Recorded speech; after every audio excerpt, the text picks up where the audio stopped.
اس video میں ہم لوگ محمد حسین آزاد کے حوالے سے بات کریں گے۔ نام محمد حسین تھا اور تخلص آزاد۔ آزاد کی پیدائش 10 جون 1830 عیسوی کو دہلی میں ہوئی۔ آزاد کا انتقال 1910 عیسوی کو لاہور میں ہوا۔ آزاد کے خاندان ایران سے ہندوستان آئے تھے۔ پہلے ایران سے وہ لوگ کشمیر آئے تھے، پھر کشمیر سے ہندوستان آئے، دہلی آ گئے تھے۔ آزاد کے دادا کا نام محمد اکبر تھا، والد کا نام محمد باقر اور والدہ کا نام امانی بیگم تھا۔ آزاد کے والد محمد باقر نے ایک اخبار دہلی اخبار کے نام سے 1836 عیسوی میں جاری کیا تھا، جسے اردو کا پہلا اخبار ہونے کا شرف حاصل ہے۔ 1840 عیسوی میں ذرا سی تبدیلی کے بعد دہلی اردو اخبار کے نام سے جاری ہوا۔ دہلی اردو اخبار پر محتمم کی حیثیت سے آزاد کا نام کب سے آنا شروع ہوا تھا؟ تو 20 اپریل 1848 سے۔ دہلی اردو اخبار جو ہے وہ 1836 میں جاری ہوا تھا۔ کچھ تبدیلی کے بعد 1840 میں اس کا نام بدل کے دہلی اردو اخبار ہو گیا، اور 1848 سے محمد حسین آزاد کا نام اس پر محتمم کی حیثیت سے آنے لگا تھا۔ آزاد کو اردو کا پہلا تاریخ نویس مانا جاتا ہے۔ جو آزاد کے تنقیدی نظریات: محمد حسین آزاد نے شعر کو خیالی باتوں کا مجموعہ اور گلزار فصاحت کا پھول کہا ہے۔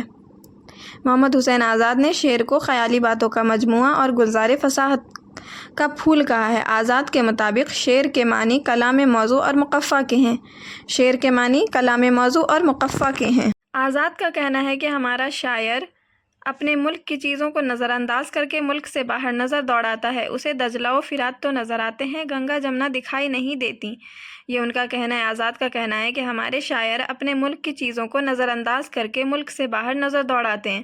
اسے دجلہ و فرات تو نظر آتے ہیں مگر گنگا جمنا دکھائی نہیں دیتے۔ آزاد کے نزدیک شعر سے مراد وہ کلام جو جوش و خروش اور سنجیدگی سے پیدا ہو۔ ان کے نزدیک شعر سے مراد وہ کلام ہے جو جوش و خروش اور سنجیدگی سے پیدا ہو۔ آزاد کے نزدیک شعر ایک الہامی شے ہے۔ کلیم الدین احمد نے آزاد کی تنقید کا سب سے بڑا عیب ان کی انشا پردازی کو بتایا ہے۔ محمد حسین آزاد نے اردو تنقید نگاری کی بنیاد رکھی مگر ٹیڑھی۔ پھر بھی یہ کیا کم ہے کہ انہوں نے بنیاد تو رکھی۔ یہ احسن فاروقی کا قول ہے محمد حسین آزاد کے تعلق سے کہ محمد حسین آزاد نے اردو تنقید کی بنیاد رکھی مگر ٹیڑھی۔ پھر بھی یہ کیا کم ہے کہ انہوں نے بنیاد تو رکھی۔ آزاد میں تنقید کا مادہ بالکل نہیں تھا، یہ کلیم الدین احمد کا قول ہے۔ کلیم الدین احمد کہتے ہیں کہ آزاد میں تنقید کا مادہ بالکل نہیں تھا۔ رام بابو سکسینہ لکھتے ہیں کہ آزاد نثر میں شاعری کرتے ہیں اور شاعری کرتے ہوئے نثر لکھتے ہیں۔ یہ مشہور قول ہے کہ رام بابو سکسینہ کا یہ مشہور قول ہے کہ آزاد کے تعلق سے آزاد نثر میں شاعری کرتے ہیں اور شاعری کرتے ہوئے نثر لکھتے ہیں۔ کلیم الدین احمد نے آزاد کے تعلق سے کہا، محمد حسین آزاد کے دماغ تک انگریزی لالٹینوں کی روشنی نہ پہنچنے کی بات کلیم الدین احمد نے کہی ہے۔ کلیم الدین احمد نے محمد حسین آزاد کے دماغ تک انگریزی لالٹینوں کی روشنی نہ پہنچنے کی بات کہی ہے۔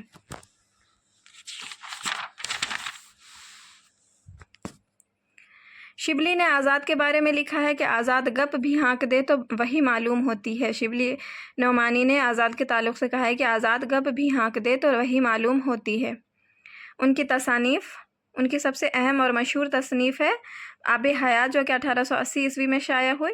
یہ شعرائے اردو کا تذکرہ ہے۔ اس میں اردو شاعری کی تاریخ ادوار میں تقسیم کی گئی ہے۔ اس کتاب میں آزاد نے تاریخ زبان اردو کے تعلق سے بھی بات کی ہے، اور انہوں نے اس کتاب کے شروع میں لکھا ہے کہ اتنی بات ہر شخص جانتا ہے کہ ہماری اردو زبان برج بھاشا سے نکلی ہے۔ اتنی بات ہر شخص جانتا ہے، یہاں پہ جانتا چھوٹ گیا ہے۔ اتنی بات ہر شخص جانتا ہے کہ ہماری اردو زبان برج بھاشا سے نکلی ہے۔ اس کتاب میں آزاد نے اردو شعراء کو 5 ادوار میں تقسیم کیا ہے۔ اردو شعراء کے حوالے سے انہوں نے 5 ادوار میں بات کی ہے۔ پہلے ادوار میں جو ہے پہلے دور میں ولی کا ذکر ہے اور ان کے ہم عصر شعراؤں کا جو مشہور ہے۔ دوسرے دور میں شاہ حاتم، خان آرزو، فغاں وغیرہ کا ذکر ہے۔ تیسرے دور میں مرزا مظہر جانے جانا، میر سوز، میر تقی میر، سودا اور درد وغیرہ کا ذکر ہے۔ تیسرے میں میر تقی میر، میر سوز، مرزا مظہر جانے جانا، سودا اور درد وغیرہ کا ذکر کرتے ہیں۔ چوتھے دور میں مصحفی، جرات، انشا وغیرہ کا ذکر کیا ہے انہوں نے، اور 5ویں دور میں ناسخ، آتش، شاہ نصیر، مومن، ذوق اور غالب وغیرہ کا ذکر کیا ہے۔ دربار اکبری 1898 عیسوی میں لکھی انہوں نے۔ بادشاہ اکبر کے دربار کے حالات و واقعات بیان ہوئے ہیں اس میں۔ دربار اکبری میں پھر سخندان فارس ہے ان کی نیرنگ خیال، ڈرامہ اکبر، سیر ایران، دیوان ذوق، خمقدۂ آزاد۔ اس مجموعے میں جذب دوری کے نام سے ایک آزاد نظم بھی شامل ہے ان کی۔ خمقدۂ آزاد یہ ان کے قطعات وغیرہ کا مجموعہ ہے، شاعری کا مجموعہ ہے، جس میں جذب دوری کے نام سے ایک آزاد نظم بھی شامل ہے۔ شمس الرحمن فاروقی نے کہا ہے کہ حالی اور آزاد کے تنقیدی تصورات ہماری رہنمائی نہیں کرتے بلکہ ہمیں گمراہ کرتے ہیں۔ شمس الرحمن فاروقی نے کہا ہے کہ حالی اور آزاد کے تنقیدی تصورات ہماری رہنمائی نہیں کرتے بلکہ ہمیں گمراہ کرتے ہیں۔ محمد حسین آزاد کا قول ہے، جو کیفیت وہ یعنی شاعر آپ اٹھاتا ہے، اس کے لیے ڈھونڈتا رہتا ہے کہ کیسے لفظ ہوں اور کس طرح انہیں ترتیب دوں، تاکہ جو کیفیت دیکھنے سے میرے دل پر طاری ہے وہی کیفیت سننے والے کے دل پر چھا جائے۔ محمد حسین آزاد کا قول ہے کہ جو کیفیت وہ یعنی شاعر آپ اٹھاتا ہے، اس کے لیے ڈھونڈتا رہتا ہے کہ کیسے لفظ ہوں اور کس طرح انہیں ترتیب دوں، تاکہ جو کیفیت دیکھنے سے میرے دل پر طاری ہے وہی کیفیت سننے والے کے دل پر چھا جائے۔